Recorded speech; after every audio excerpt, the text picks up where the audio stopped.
Hello everyone, welcome back to another video, and I just wanted to come and let you guys know some information as it relates to visa processing, and also some persons will also be their sharing how they got their offers and what they have been doing since they have found out about this channel and how it has helped them to secure themselves an H2b job. So stay tuned.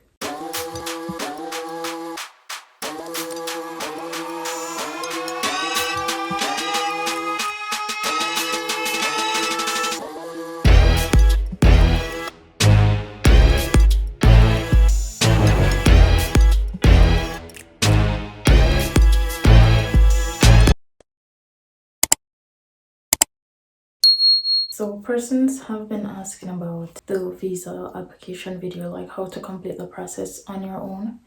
So I just wanted to touch on that. So it's basically simple and easy. So all you do is you'd go on your consulate. So for Jamaicans, it would be the Jamaican consulate. So you'd go on the embassy's website and you would, go on the visa application page, and all you would need to do is to complete that form. So when your employer gives you that petition form, that's what you'll use, because it will then ask you, when you select the type of visa which you're applying for, it will then ask you for the receipt number. So that would be the number starting with WAC, etc.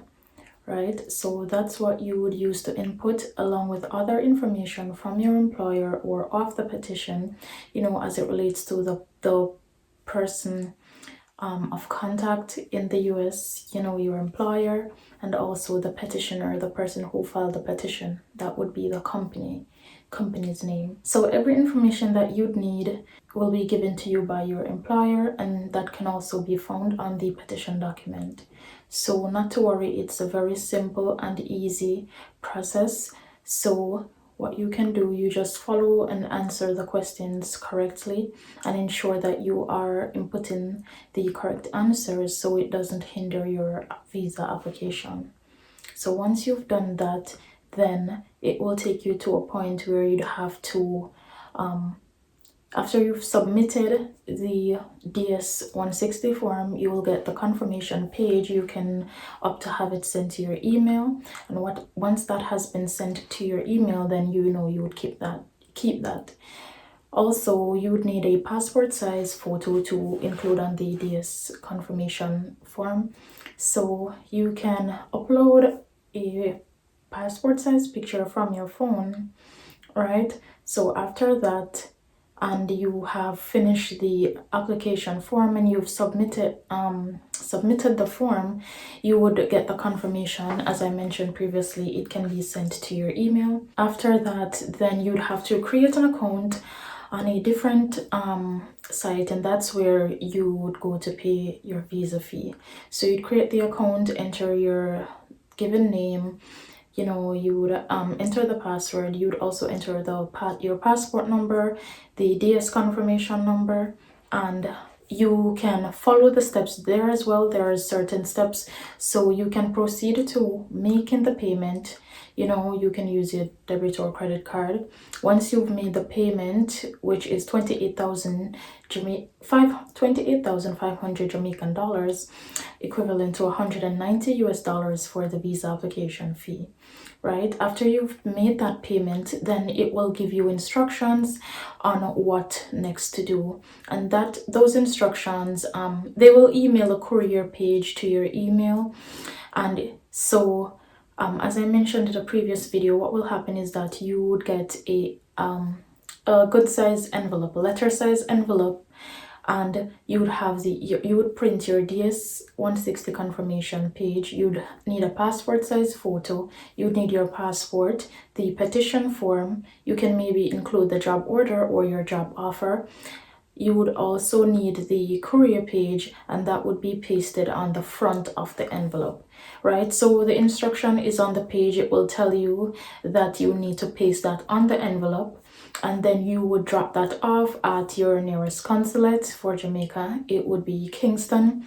So you would drop it off at the drop box, and the embassy will reach out to you, letting you know they have received your documents. Once they have received them, they'll send you an email and they'll keep you updated. Now, for the persons with visa denials, so for a particular person, she got all the information from her employer, earlier on in the end, in February, the ending of February, the middle towards the ending of February, and she started her visa process, and she was able to get a early date, right? That was a couple days ago, a March date. She has completed her visa interview, because she had an denial. So when she sent in her documents, the status update was refused, and then they sent her an email with instructions on how she would go ahead and they sent her email with instructions on how she can go ahead and schedule her interview. And she did get to schedule her interview for an early date, and she went and did her interview, and her visa was approved, right? So she's just now waiting to pick up her passport. So for persons who have denial, and because with the denial, then you won't qualify for the interview waiver. But at the same time, there are persons who sent in their passports and they had a denial, and they weren't calling for an interview, and they were able to get their visa approved, so it was approved. So it's a case-by-case basis, so your situation may differ from someone else's, so it's not entirely the same. So if you have a visa denial and you're worried about what will happen if you will be denied the H2b visa, don't worry. So all you need to do first is you need to go ahead, and once you have the information from your employer and everything, if you're not processing through an agency and you're doing this on your own, then you want to go ahead and complete that visa application as soon as possible, and then you want to make the payment and drop your documents off. Once the embassy receive them, they will either update the status to see if it has been approved and you'd need to book a date, and if not, it will go on to administrative processing, and they would approve your visa application.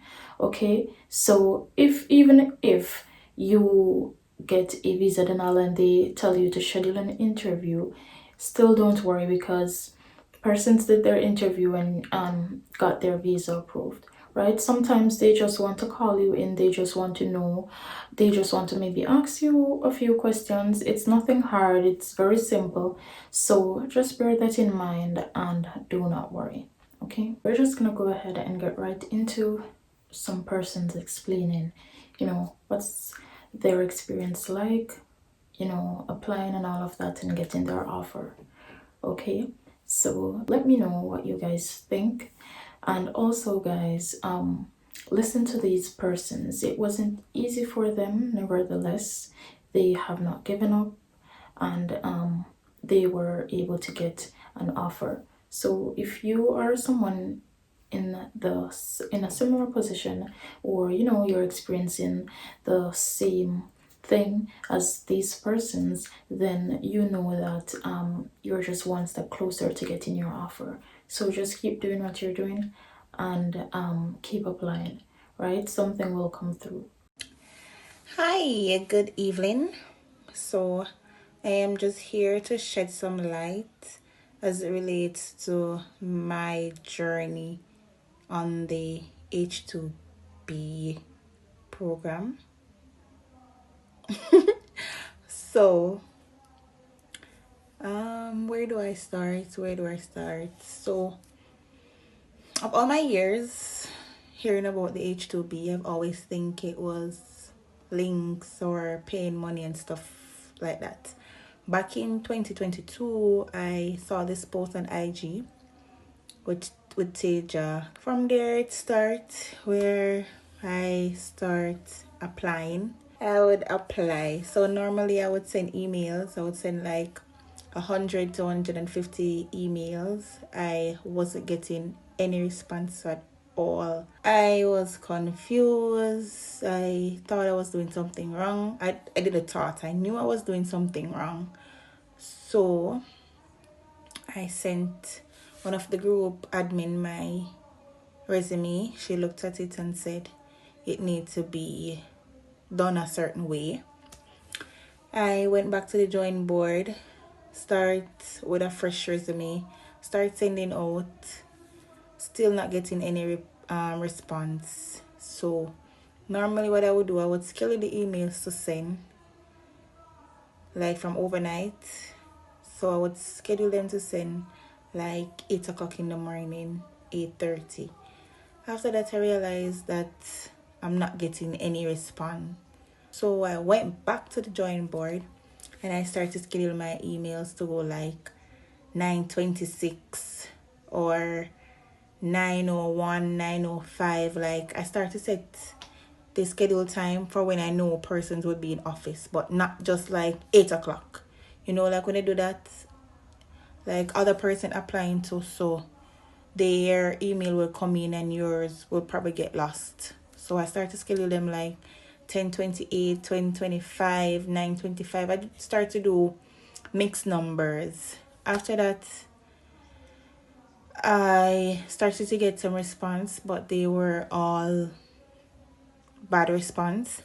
So Taja referred me to someone, did the interview was successful, but it was a group of us, so we didn't make it. I had to went back to the drawing board again. I cried. On February 17th, I got an email as it relates to something that I applied for back on February 2nd. He told me that he received my resume and he'd like to schedule me for an interview the following day, which would be a Saturday. The Saturday came, I was at work, took some time off, went, did the interview. He said I was hired and stuff like that. We talked about housing, etc., and stuff relating to the job. A week passed and I didn't hear anything. And I messaged him. He called and said that I should be hearing from the lawyer in the following week. That was a Thursday.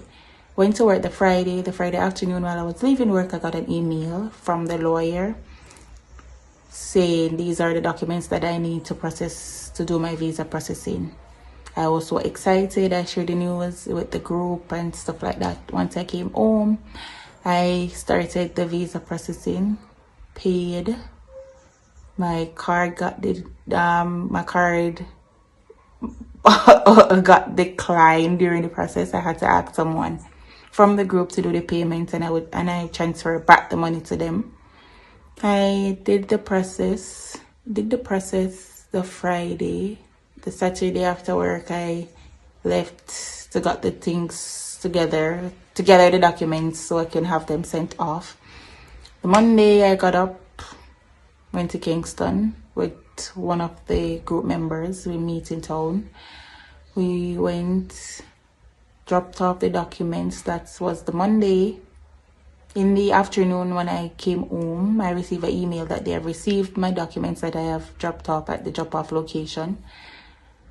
The Tuesday I checked, it says receive. The Wednesday I checked, it says receive. The Thursday when I get off work, I checked and it said approve. I was screaming through the roof because I was excited.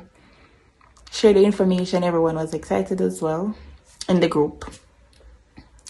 And the Friday I went to work and I checked and it says issued. So that was my journey.